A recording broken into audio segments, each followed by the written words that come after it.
Die tweede manier hoe ons programmering in ons onderbewussyn plaasvind is deur 'n traumatiese gebeurtenis met hoë emosie. Kom gee 'n voorbeeld. Ons het groot geword met perde, ry ons. Nou kom stop jy voor die huis. Perd staan stil, jy wil afklim jou voetdak vas en jy val af. Jy spring op want wie val nou van 'n stilstaande perd af? Want daai tyd het ons aan baie keer ook jakkalse gejag met perde. Nou dis 'n heel ander adrenalien gedrewe proses en is hoë emosie. En die perd jaag die jakkals en nou gaan die jakkals links en jy lê al klaar links en die perd gaan regs en daar trek jy. Jy val en dis klippe wat spat en jy voel hier breek nou ietsie.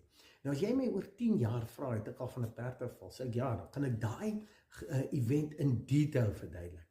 Dan sê jy maar as dit al, sê jy ja, want dit was hoë emosie, intens. Daai een wat ek voor die huis afval, dit sal ek nie onthou nie. En dit is presies hoe hoër die emosie, hoe vaster en hoe vinniger vorm die program.